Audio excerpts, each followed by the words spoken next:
문재인 정부 중반이던 지난 2020년 12월 말 더불어민주당은 검찰청을 없애고 공소청을 신설해 기소를 맡기는 법안을 발의했습니다. 검찰을 민주적으로 통제할 제도적 장치는 거의 없었습니다. 진정한 검찰개혁은 집중된 권한을 분산시키는 것입니다. 문재인 정부의 검찰개혁에 검찰은 거세게 반발했고 선봉에 섰던 윤석열 검찰총장은 이를 발판으로 차기 대권을 거머쥐었습니다. 민주당의 검찰개혁은 유야무야됐습니다. 민주당 의원들이 4년 6개월 만에 다시 검찰청을 없애는 법안을 들고 나왔습니다. 민주당과 정치검찰의 싸움을 진짜 끝내야 할 때가 됐다. 그리고 그것이 국민들의 요구다. 이걸 다시 한번 확인했습니다. 검찰 권한을 분리해 기소권을 뺏는 핵심은 그대로인데 방식은 더 구체화됐습니다. 경찰과 고위공직자범죄수사처 외에 행정안전부 산하 중대범죄수사청을 만들어 수사권을 여러 갈래로 분산시키고 법무부 아래 공소청이 기소를 전담합니다. 또 수사기관끼리 수사권 갈등이 없도록 조정기구인 국가수사위원회도 신설합니다. 앞서 작년 말 검찰과 공수처, 경찰이 저마다 12.3 내란 사태 수사에 나섰는데 이런 혼선을 방지하겠다는 겁니다. 검찰개혁은 이 대통령의 공약이기도 한데 법안도 새 정부 출범 일주일 만에 나왔습니다. 다만 이 대통령은 민생경제 행보에 주력하고 민주당이 검찰개혁에 총대를 매며 역할을 분담하는 모습입니다. 이 대통령이 수년간 검찰 조사를 받아온 점을 의식한 듯 정부와 상의하고 법안을 발의한 게 아니라고도 강조했습니다. 다시 이제 정상화시키겠다라는 과정에 있는 것이지 이재명 대통령 수사와는 아무런 상관이 없습니다. 국민의힘은 3대 특검에 이어 검찰까지 해체하려는 입법 폭주라며 국가 시스템을 망가뜨릴 적폐청산 시즌2 복수 정치라고 비판했습니다. 민주당은 3달 안에 법안들을 통과시켜 검찰개혁을 완수하겠다고 예고했습니다. MBC 뉴스 김상훈입니다. 자, 그야말로 수술대에 오른 검찰 분위기는 법조팀 이준희 기자와 짚어보겠습니다. 이 기자. 네. 자, 그런데 검찰이 이번에는 좀 조용하네요. 네, 3년 전이죠. 2022년 4월 윤석열 전 대통령 취임 전에 더불어민주당이 검찰 수사권 완전 박탈, 이른바 검수완박 법안을 처리하려 했습니다. 당시 검찰 내부망에 이 법안 처리를 비판하는 댓글이 100개 넘게 달렸고요. 일선 검찰청에서는 릴레이 검사회의까지 열릴 정도로 집단 반발을 했거든요. 그렇죠. 그런데 이번에 아예 검찰청을 해체하겠다는 법안이 나왔는데도 검찰 내부는 잠잠합니다. 오히려 새 정부와 코드를 맞추려는 움직임도 보이는데요. 대검찰청이 어제 돌연 보도자료를 냈습니다. 윤석열 정부 때 대통령실이 경찰의 인천세관 공무원 마약 밀수 연루 의혹 수사에 외압을 행사했다는 의혹을 규명하기 위해 합동수사팀을 출범시킨다는 내용입니다. 작년 7월에 불거졌던 의혹인데 수사는 지지부진했거든요. 네. 이재명 대통령이 이 의혹에 대해 상설특검이 필요하다는 취지로 말한 게 알려진 지 하루 만에 대대적인 수사에 착수한 겁니다.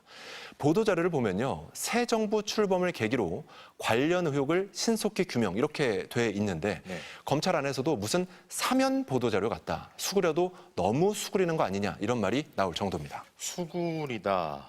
근데 아마 이게 전 정부에서 목소리를 낼 때 냈으면 사실 이런 분위기가 안 됐겠죠. 근데 민주당이 이번에는 3개월 안에 검찰개혁 법안 처리하겠다고 했잖아요.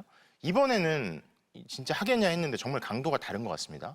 네, 검찰 내부에서는 검찰 해체 법안이 설마 당장 추진되겠느냐. 어차피 특검은 끝나고 뭔가 처리하는 거 아니겠냐. 이런 전망도 있었습니다. 검찰 수사 권한을 빼앗겠다면서 다른 한편으로는 이제 검사를 대거 특검에 보내 수사를 시키는 상황이 좀 모순적이라는 건데요. 하지만 노무현, 문재인 정부에 이어서 세 번째인 검찰 개혁 시도가 이번엔 좀 다를 거다. 이런 관측이 나옵니다. 노무현 전 대통령의 이쯤 되면 막가자는 거죠. 이 검사와의 대화 기억하시죠? 그렇죠. 검찰의 저항이 정말 엄청났잖아요. 맞습니다. 지금까지 2번의 시도는 미완으로 끝났지만 이번 세 번째 도전은 더 구체화됐습니다. 3대 특검이 진행되는 동안 검찰 조직을 재편하고 검찰 개혁안을 보다 탄탄하게 준비할 수 있는 시간을 확보할 거라는 그런 관측도 나옵니다. 자, 그런데 사실 결국은 검사 출신의, 총장 출신의 윤석열 전 대통령 부부에 대해서 제대로 수사를 했으면 결국 검찰 개혁, 특검, 검찰이 할 일을 제대로 했으면 벌어지지 안 왔을 수도 있는 일이잖아요. 그렇습니다. 작년 7월 김건희 여사에 대한 서울중앙지검의 이른바 황제조사 논란이 불거졌을 때 네. 검찰 내부에서도 이러다 검찰 진짜 큰일 난다 이런 얘기가 나왔었어요. 네. 자신한테 보고도 없이 김 여사 조사가 이루어졌다는 걸 뒤늦게 알았던 이원석 당시 검찰총장이 법 앞에 예외도 특혜도 성역도 없다는 원칙이 대통령 부인 조사 과정에서 지켜지지 않았다. 이렇게 카메라 앞에 사과까지 했잖아요. 맞습니다. 그때 이 전 총장 말에 귀를 기울였어야 한다는 자책과 반성이 검찰 안팎에서 나오고 있습니다. 결국 검찰이 윤석열 전 대통령 부부 앞에서 제 역할을 하지 못한 그 대가가 정권 교체와 함께 부메랑처럼 검찰로 되돌아오고 있다고 봐야 할 것 같습니다. 부메랑처럼 되돌아오고 있다. 자, 법조팀 이준희 기자 잘 들었습니다. 이재명 대통령 취임으로 본격적인 수술대 위에 오를 것으로 보이는 검찰 조직 내부에서 착잡한 기류가 팽배한 것으로 전해졌습니다. 앞서 더불어민주당이 추진했던 검사 탄핵이나 특활비 전액 삭감과는 비교가 안 될 정도로 강도 높은 개혁이 이뤄질 거란 예상이 지배적인 분위기입니다.